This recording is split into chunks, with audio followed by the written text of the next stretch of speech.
So I have owned cars, vans, and SUVs.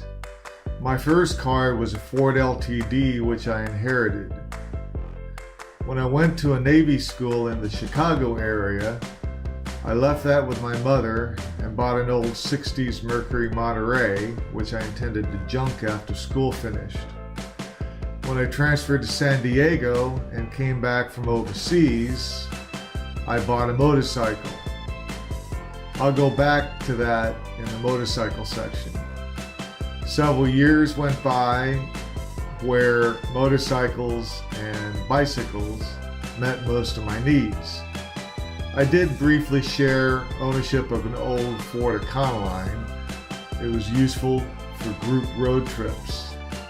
Then several more years went by before I got another car. I then got the car bug for several years. In order, I had a Honda CVCC, a fun little car, a Dodge Compact, a Mitsubishi Montero, which was a cool 4-cylinder SUV, a Ford Explorer, and a Dodge Caravan.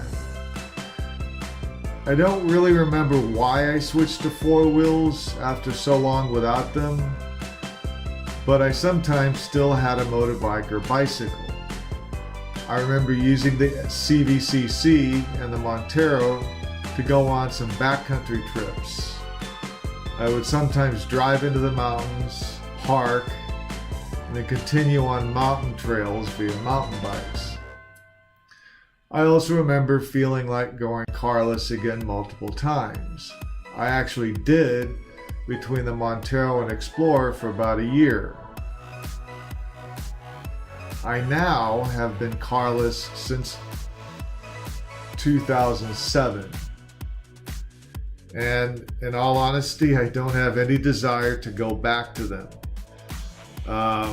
Sometimes I think about a motorbike again, but what I'm really interested in is seeing how far I can take bicycling. Ultimately, I think I'll get a hybrid pedaling electric recumbent. At any rate, I just thought I'd note some of the car ownerships I've had.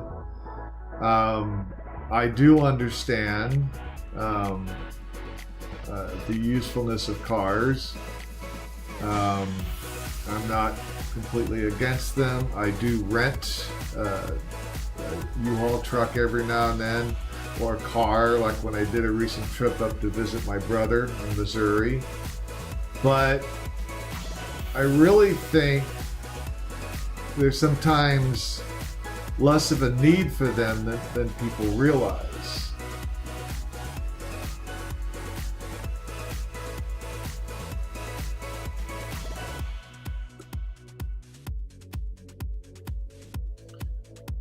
I do understand that families and other things can necessitate something more than 2 wheels.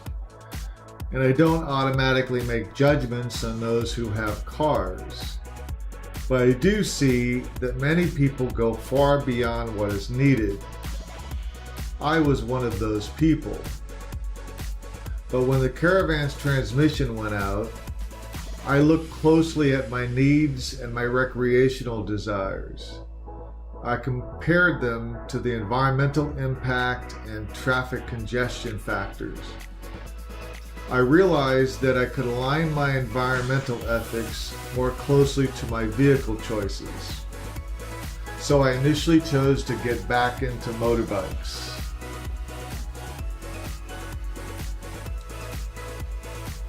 It happened to also be at a time when the cost of gas was going up.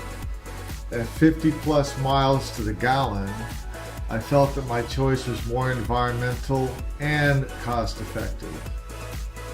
But those were usually factors each time I went back to 2 wheels. But the motorbikes were usually more fun, especially when I would join with other riders and have mates either with their own or who would ride on mine with me. Although I learned how to ride on a clutch bike. Most of mine have been automatics. I had a 400cc Honda Matic. It was kind of a semi-automatic. It had 2 gears you could flip through, but it was clutchless. I think it got up to maybe 85 miles per hour. Had a lot of fun with that bike.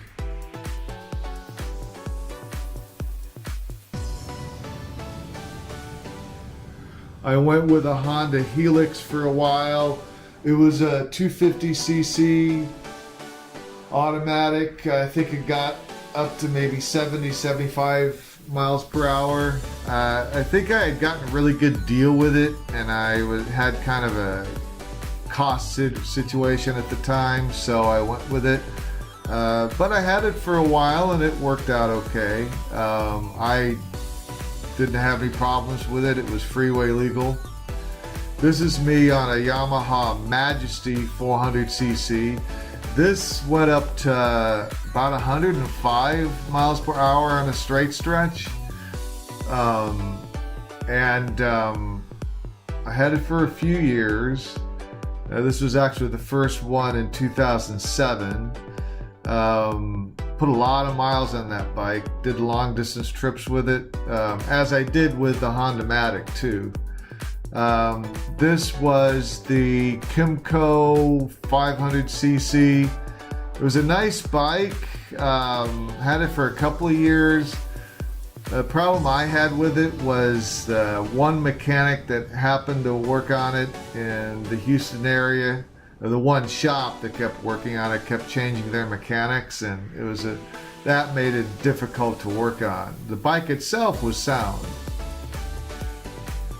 And you can see here, I was parked next to a guy I was riding with that had a Harley, I think it was. On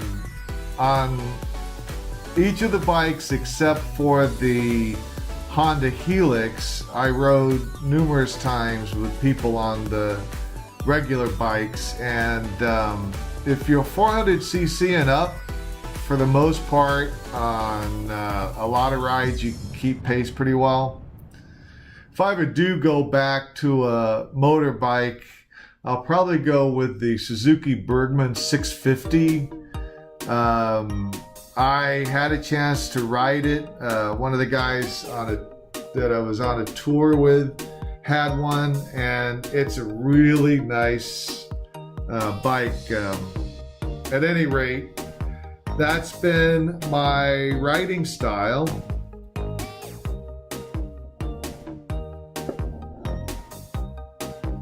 By the way, the class of bikes that I showed here, except for the Honda Matic, were all classed as maxi scooters, in case you want to look up the style of bike.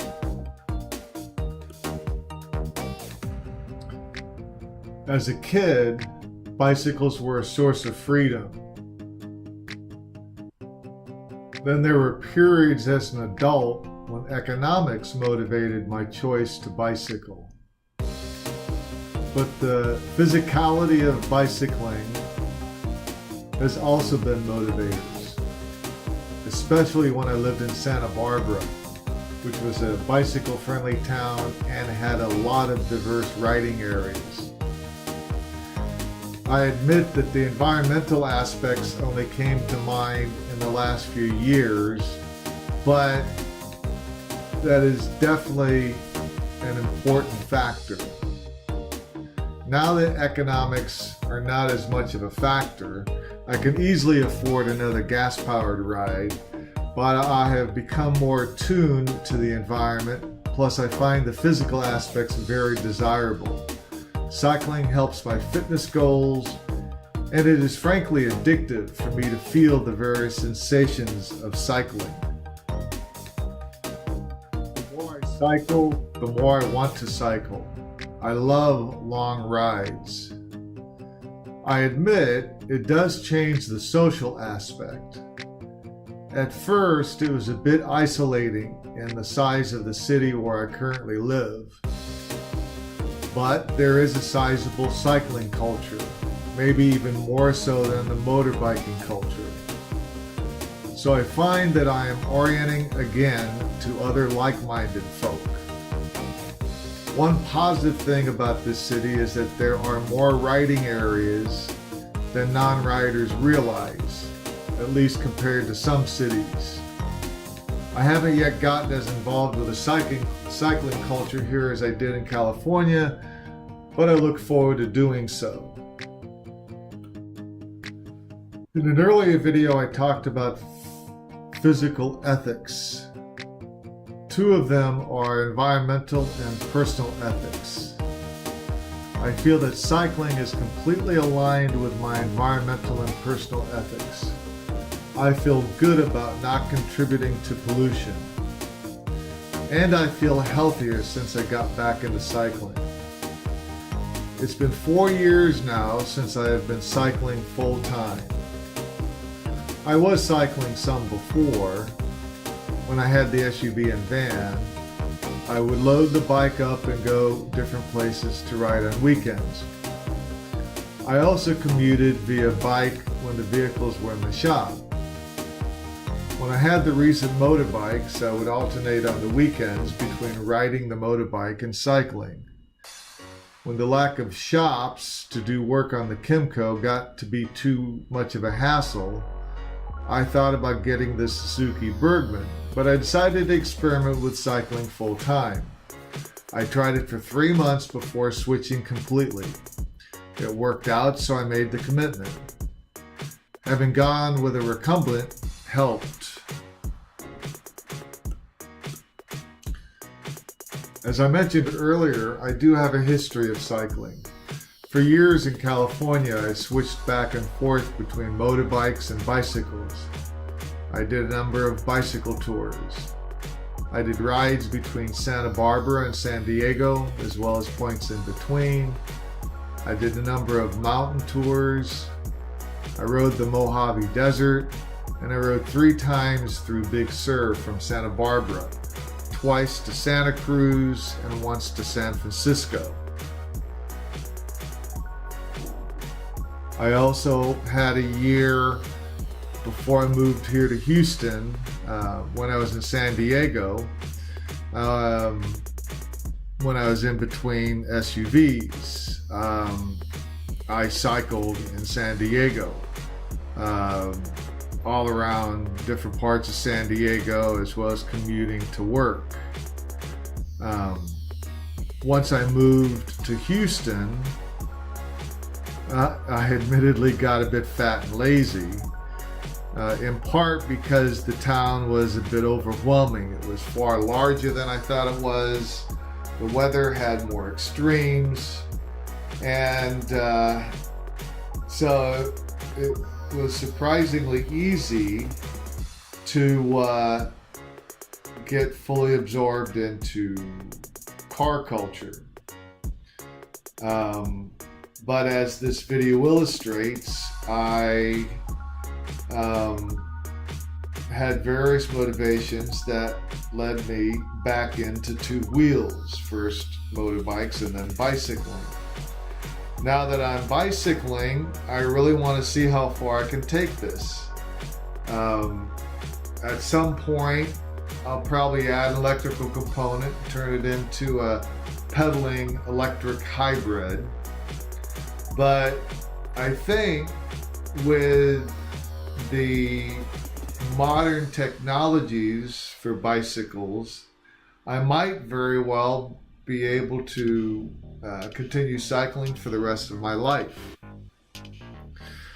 The next segment I'm going to do is going to go over some of the bikes I've had, which I think might be of interest, so stand by. So 3 stages: road bikes, mountain bikes, and recumbents. My favorite road bike was a Motorbikes, which was back when Motorbikes was a real French company. I don't know about Motorbikes in general, but the French company licensed out their name, and at least the one I had in the 2000s was not very good. But the Motorbike I had back in the 80s was a really good bike. I enjoyed it a lot, but ultimately chose to switch to mountain bikes for their versatility. For me, Santa Barbara and mountain bikes go together with the diversity of areas to ride, the beach, the mountains, the backcountry. It's definitely the place for mountain bikes. I even got into going deep country on mountain bikes. There's a variety of different areas you can ride. Way back, I think the deepest I rode was probably about 200 miles into the mountains. And once I switched to a mountain bike, I pretty much stuck with it even after I moved out here. That is until I discovered recumbents. Lounge chair on wheels, some people call them. The first one was Catrite Expedition. Very enjoyable ride in general, except I discovered after a couple of years that I'm just too tall for the bike. There's a bar at the top of the seat that goes across my upper back that surprisingly didn't irritate me until a couple years in. But very fast. I mean, there are different models of the trikes, and if I had actually taken more time, I would have probably gotten a different one. And I may go back to the trike, but definitely one without that top bar. So I now ride the Sun Easy Sport AX.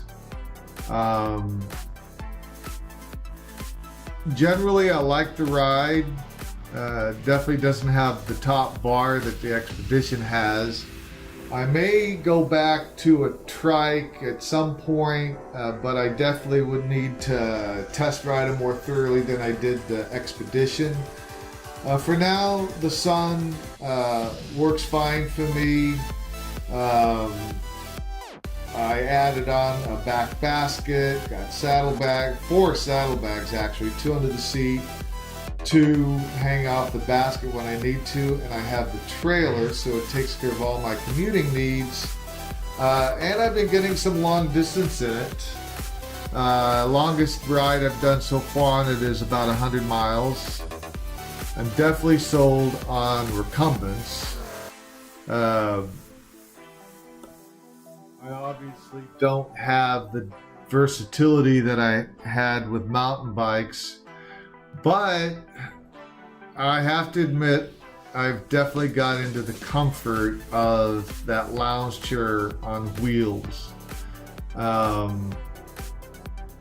plan on taking riding as long as I can, including hopefully a cross-country tour.